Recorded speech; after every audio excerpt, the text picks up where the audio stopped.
көп режиссерларға актерлармен жұмыс істеу жетіспейді. Кейде өте алмай қаламыз, кейде жарамай қаламыз. Актер деген пешка емес қой. Дәурен, идеальный Дәурен қандай екенін білемді. Мен өз рөлімнің режиссерымын. Меніңше жақсы сценаристер жетіспейді.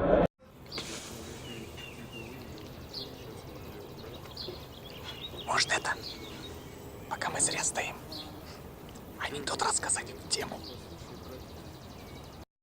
Мәскеуге осымен 4-ші сапар. Студенттік кезде 2 рет келгенбіз, фестивальге қатысып спектакльдерімізді алып. 1 рет съемкамен келгенбіз, мынау енді 4-ші осы. Тек қана бір ақша жағы, материалдық жағы айырмашылық болмаса, мен үшін бәрі бірдей. Ол сериал болсын, қысқа метражды фильм болсын, дипломдық жұмысын болсын, коммерциялық үлкен жоба болсын. Мен үшін ең бастысы өзіме қызық нәрсе болу керек. Оның образы, сценарий өзіме қызық нәрсе болса, мен жұмыс істеуге дайын. Оның жаңағы жанрын талғамаймын, ақшасын деймін, талғамаймын. Мен үшін шығармашылық бірінші орында. Фильмнен, сериалдан бас тартқан кездерім болады. Кейде бұрынғы ойнаған рөлдеріме ұқсас сценарийлер келіп жатады. Немесе сценарий қызықсыз болып жатады. Немесе өзімнің жаңағы жұмыс жоспарыма уақыт бойынша келмей қалатын кездер болады. Сондай кезде бас тартуға тура келеді. Енді одан кейін кастингтен өтпей қалатын кездер болады. Енді біз енді көрінген барсақ болды өте беретін нәрсе емес. Бізде барлық актерлар сияқты кастингтен өтеміз. Кейде өте алмай қаламыз, кейде жарамай қаламыз. Сондықтан мұнда әртүрлі нәрселер бар да. Тек ойбай баратын жеріме барам, мен көрінген керек нәрсеме түсе берем деген нәрсе жоқ. Кейде түскім келетін нәрсеге өтпей қалатын кездер болады. Кейде өзім бас тартатын кездер болады. Өзімде жазатын шығар, менде сондай бір арман бар, өзім сценарий жазып көрсем деп киноға. Енді ол кім біледі. Театрда да сол, театрда деген ол да шексіз нәрсе ғой. Театрда сомдап көргенмін образдар, әрі театрда режиссер ретінде де спектакль қойсам, сол бақытты да әрі қарай алып жүрсем, сол біздің бәрі өнерге қатысты нәрсенің бәрі сол театр мен киноның айналасы. Әрине бүкіл нәрсе қаржыға келіп тіреледі ғой. Бірақ енді қазір осы жекеменшік компаниялар көп ашылып жатыр, бұл құба-құп нәрсе. Меніңше жақсы сценаристер жетіспейді. Бар, бірақ өте аз. Қазір енді көбінесе комедия, бір 70% комедия жазып кетті. Бірақ жақсы драмалар, жақсы тарихи нәрселер, психологиялық детективтер болсын, ужас деген мүлдем жоқ бізде жанрлар. Сол сценаристердің мен ойымша кішкене осы аздаудың қасы енді бара-бара шығады деп ойлаймын. Сол көп сценарийлар кейде тереңдік жағынан ұнамай жатады. Сенің актерлығыңды аша алмайтын, қарапайым күнделікті бір кейіпкердің бір тереңдігі болмайды да. Сыртқы бір өзінше бір поверхностный бір кейіпкерлер болады, сол жағы ұнамай қалады. Ал енді біз көбінесе шетелге қарап көреміз ғой, сонымен салыстырамыз ғой. Ояқтың сценарийларын, ояқтың образдары. Бізде небір образдар жасайтын актерлар баршылық. Сонау мистер Биннен барса, Джим Керри, қай актерді алсаң да бізде соған ұқсас актерлар бар, жасай алатын. Бірақ солардың деңгейіне жазатын сценарий жоқ бізде. Енді білмеймін о жағын, сондайлармен жұмыс істейтін режиссерлар керек. Бірақ киноның, театрдың основасы сценарий ғой, драматургия. Соған көп нәрсе байланысты болғандықтан, осы жағы меніңше кішкене ақсап тұр, саны аздық жағынан. Халық мынау жақсы актер деген атаса, ол да үлкен, басқа марапаттардан да үлкен нәрсе де. Сол үшін жұмыс істеу керек адам. Халық, мынау жақсы актер деп халық мойындап жатса, халықтан олы баға жоқ. Енді әр кезде әрқалай, енді орташа есеппен бір көп емес. Енді кейде 2 айда бір жаңағы ұсыныс түседі, 1 айда 1 рет ұсыныс түседі. Ол сериалда болуы мүмкін, ол жаңағы коммерциялық кинотеатрларға шығатын жоба да болуы мүмкін. Енді мен ол кезде айтам, бірінші сценарийін оқимын. Егер ұнап жатса, мен кастингке қатысайын. Кейде сол образдары ұнамай жатады, көбінесе сценарий ұнамай жатады. Кейде мүлдем жаңағы ұсыныс түспей қалатын кездері болады. Сондықтан бұл ауыспалы аумалы түртпелі нәрсе ғой кино деген, әр кезде әр қалай. Мен өз рөліме халықтың алдында есеп беремін, өзім менің рөл менен сұралады. Өйткені ол жерде мен көрінеді, ол режиссер екен, халық оны білмейді, ол бұлай жазылған екен, ол ертең менен есеп сұрайды, мына рөліңде неге бұлай. Сондықтан мен өз рөліме өзім жауапты болғандықтан, мен әрине ең бірінші логикасы, әр істеген іс-әрекеті, айтқан сөзі логика сай, орысша айтқанда оправданный дейді ғой, бәрі оправданный болу керек. Егер неоправданный жерлер болса, мен режиссерға міндетті түрде айтамын, бұл мына кейіпкер мына жерде бұлай айту мүмкін емес, бұлай айтса қалай болады. Кейде режиссер келісіп жатады, кейде режиссер өзінікін дәлелдеп жатады. Егер оның дәлелдегі менің ойыма қонымды болса, онда мен оны мойындап, оның айтқанын істеймін. Шаруашылықты тезірек дұрыстауым керек. Шөпте биыл аз болды, жем болса анау бірде бар, бірде жоқ. Комбайн жазда тағы да іске жарамай қалды. О жағынан қиналма. Мен қиналып тұрған жоқпын. Үлкен режиссерларда енді көп ондай ұсыныстарды айта бере алмайсың. Енді келіспес бұрын сен әрине сценарийді оқисың. Я всегда за логичность, за оправданность. Өйткені мен өз рөлімнің режиссерім болуым керек та. Сондықтан осындай нәрсе негізі маған ұнайды. Өйстіп бір-бірімен араласып, актер деген пешка емес қой. Көп режиссерлар кейде жас режиссер жоқ, бостандық бермейді, менің айтқанымды істейсің деп, кейбіреулерін керісінше еркіндік береді. Сен қалай ойлайсың? Мына жерде қандай сөз болуы мүмкін? Әртүрлі режиссерлар, сондықтан кез келгеннен дайын болу керек. Соңғы шыққан Брат и бракта да болды, өзіме ұнамайтын жерлер болды, кішкене өзгертулер енгізген жерлер болды, өз тарапынан қосып. Кейде енді бәрібір съемкада режиссер бірінші орында да, сен оның айтқанын орындауға міндеттісің. Кейде енді айтқаның өтпей қалатын кездер болады. Жоқ, режиссер, жоқ, сценарийдан ауып қылмайық, осылай істе. Кейде әй жарайды деп сөз алатын кездер болады. Шәмшіде де болды, мен міндетті түрде өз ойымды айтып, кейде келіспей қалатын кездер болады. Бірақ енді түбі әйтеуір не ол, не мен мойындаймын, сөйтіп шығады ғой.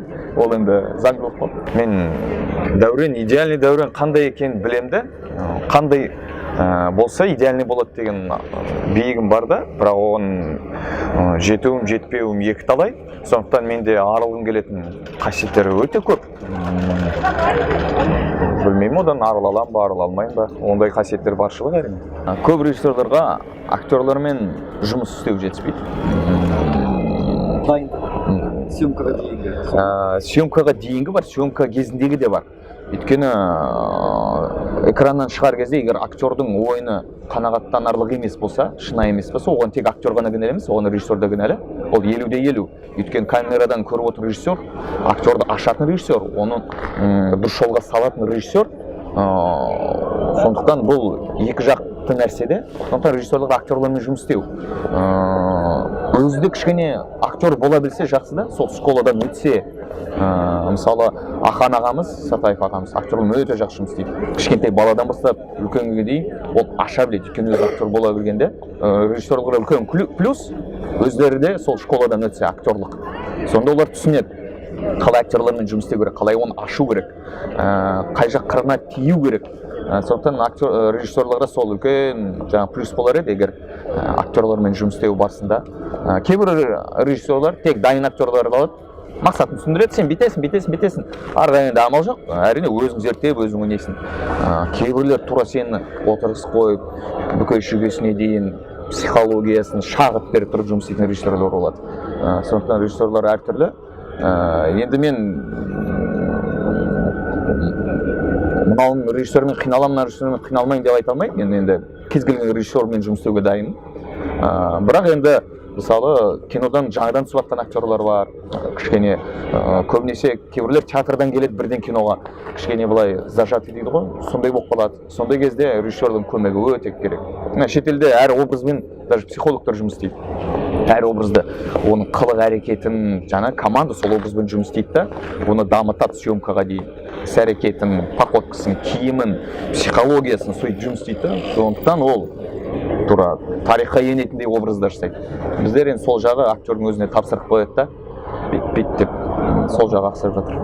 Меніңше кез келген актер оған келсе де, бұл енді жобаға байланысты, проектке байланысты.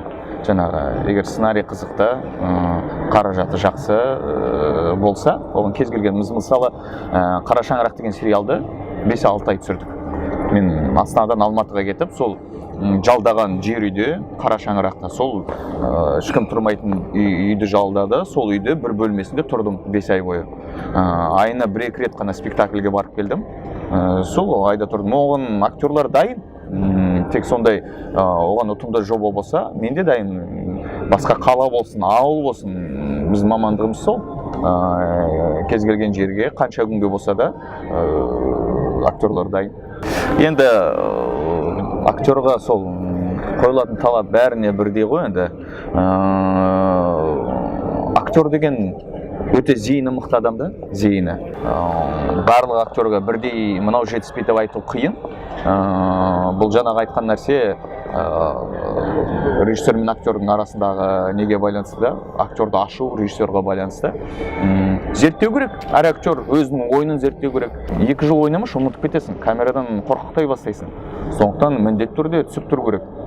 Кішкентайдан бастау керек. Ол телевизионный шоу болуы мүмкін. Біз өзіміз қазір ситком дейді ғой, сол сияқты бағдарламадан бастағанбыз. Жаңағы Қазақстан ұлттық арнасына сөйтіп, сол жерде біз камерамен жұмыс істеуді үйрендік. Кейін бара жаңағы сериал болсын, эпизод болсын, сондайға кейін барып, жаңағы үлкен проекттерге шақырылдық. Сондықтан практика бәрінен сен 10 жыл зерттеп жүріп, содан кейін киноға кіріп бірден бастап кете алмайсың.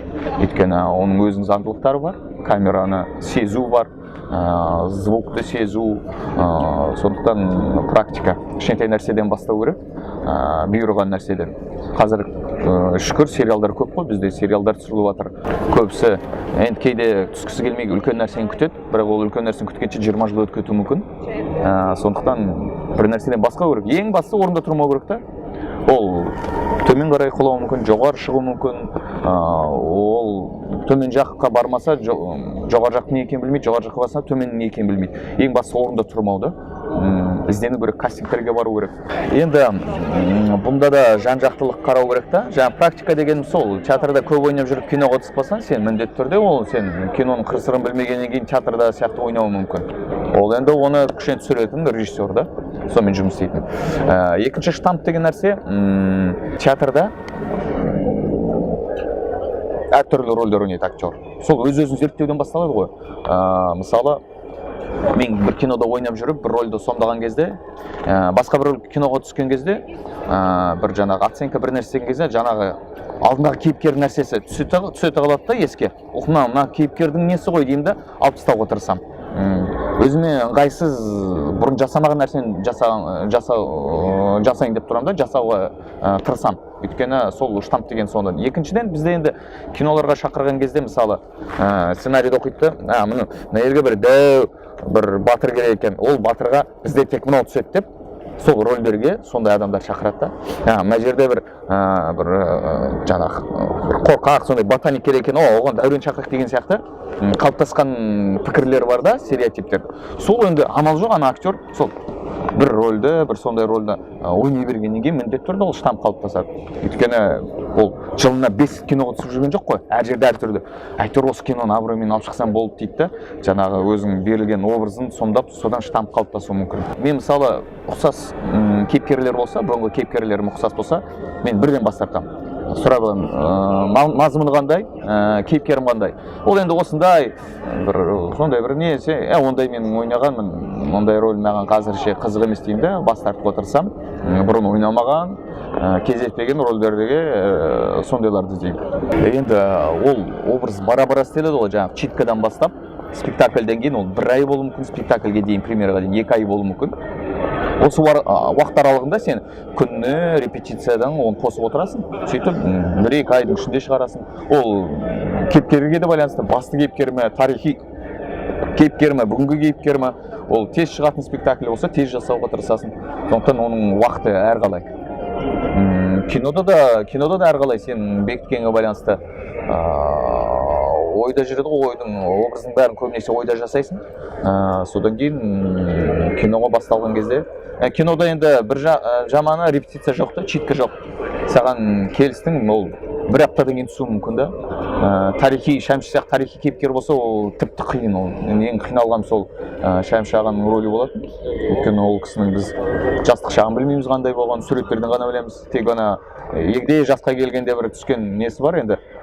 Содан кейін енді бұл амал жоқ, енді Шәмшіге былай сыртым өзімді ұқсатпағанмен ішкі жан дүниесін беруге тырыстым. Әндер қалай туылды, енді кейін халық қой беретін бағасын, әйтеуір барымызша тырыстық. Рөл өмірге әсер етуі мүмкін ба? Иә, ойланып қалмайсыз ба, мен шын Дәуренмін ба, әлде бұл, по-моему, Дәурен емес па деп? Жоқ, ондай болған емес. Енді мен сонша бір 50 жылдық тәжірибем жоқ та, өйтіп қазір бір кинода бір сомдаған 10 шақты ғана рөлім бар шығар. Сөйтіп 50 шақты образ сатастырып ондай болған емес. Тем более киноның бәрі енді сондай бір қиын психологиялық өте қиын рөлдер менде болған емес, сөйтіп араласатындай. Ол енді сол образбен өмірде жүріп ондай мен одан өзімді алыстаймын. Театрға кірген кезде ғана жаңағы сыртта болған нәрсені, даладағы үйдегі нәрсені ұмытып, сол жұмысқа кірсем, театрға кіргеннен кейін театрдағы жұмысты тастаймын. Театрда тастаймын, өмірде қарапайым өзім боламын. Спектакль келгенде де солай. Енді ойында жүреді әрине, мысалы, мына күні мына спектакльді ойнаймын, іштей дайындалып жүресің. Бірақ таң атпастан кіріп, мысалы, Актерлар болып, сол жерде бүйтіп ондай күжініп, одан менің өз мектебім, өзіме қалыптастырған мектебім ондай емес. Спектакльге 1 сағат қалғанда, жарты сағат қалғанда, сөйтіп ақырын өзің кіре бересің де, басталар кезде лезде сол образға енуге тырысасың, сөйтіп өзіңді дайындайсың да. Кинода да солай. Съемки, поехали. Кірдің образға, бітті съемки, болды, шақ. Оны мен етіп араластыруға тырыспаймын. Қазіргі заман оған да сай емес, өйткені жаңа өзің айтқандай театр біте салып барып бір жерде, мысалы, дубляжға кетіп қалуы мүмкін, ойырға барып образыңды ойнап тұрмайсың, немесе бір жерден кешігіп келуі мүмкін, спектакльде мүмкін. Сондықтан кіріп шығу қазір өте тез, өзіңді соған дайындауың керек. Мен ойнаған әр кейіпкерде менің кейбір жерлерім бар. Болмаса да сен по-любому оған өзіңді кіргізесің, өйткені адам жасайтын нәрсесі, образы сенің бойыңда бар қасиеттермен, бар нәрселерден құралады да. Сен біреудің нәрсесін жасай алмайсың. Сен егер ұрлықшыны ойнасаң, сен по-любому бір кезінде, бала кезінде бірдеңе ұрлаған нәрсең сол келеді, сол автоматически сол келеді. Сенде бар нәрсе. Қызғаншақ болсаң, бір кезінде бір қызғанған нәрсенің бол шығар. По-любому сен өзіңнің табиғатынан отталкивать етесің, өзіңнің табиғатынан. Сондықтан міндетті түрде кез келген образға сен өзіңде бар нәрсені кіргізесің. Солай ол кіреді де. Енді әр образ кем дегенде 50% өзімен ұқсас. Одан кейін оны бәрібір сол 50% өзіңе кішкене ұқсастырасың. Өйткені сен бәрібір өзің тарихыңнан аттап кете алмайсың, өзің көрген нәрсеңнен, айналаңда болған нәрсенің бәрібір сол образға әсер етеді. Творчестволық табыс, алға болмайды. Бұйырса. Рөлдер көп болсын. Өздеріңе де.